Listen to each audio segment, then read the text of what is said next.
Good evening, everybody. This is a great surprise for me. I didn't know I was on the program. Anyway, I want to thank everybody who was involved with setting up the exhibit. I want to welcome His Royal Highness once again to the United States and thank him for his leadership in preserving the traditions and heritage of the Kingdom of Saudi Arabia, and also for sharing it with the rest of the world. I think when you look at this exhibit, it really is a testament to what the Kingdom of Saudi Arabia is all about. The exhibit Roads of Arabia chronicles the connections that the people of the Arabian Peninsula have had with similar civilizations in our region, whether it's Egypt, Babylonia, Yemen, Greece, Roman civilization, and building bridges and connections with these different civilizations. After the advent of the Islamic faith, the roads started coming into Arabia. And again, the people of the Arabian Peninsula were connected with the rest of the world because of faith, because of trade, and because of visits. You look at Saudi Arabia today, and I could easily say that one of the most important parts of Saudi Arabia is its connectedness with the rest of the world. We have 150,000 of our young men and women studying at universities all over the world, acting as bridges between Saudi Arabia and the rest of the world.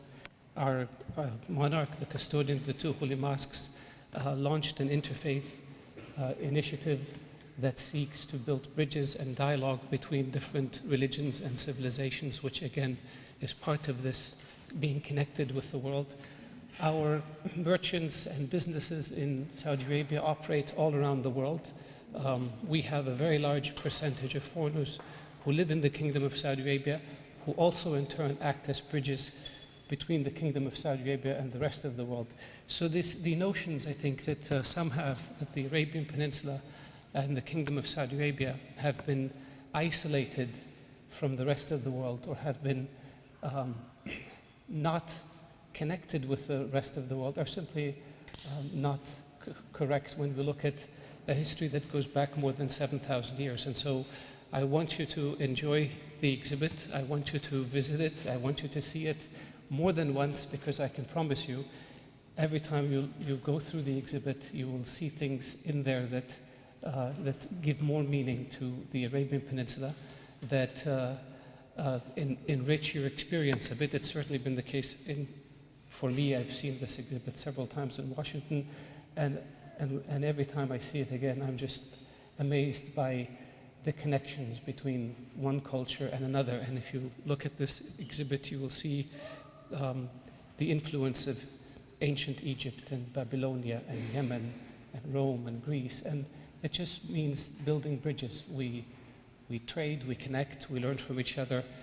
Ultimately, we all inhabit this very small planet, and then unless we find a way to deal with each other and to know each other, our experience, our short-lived experience on this planet is not going to be a very positive one.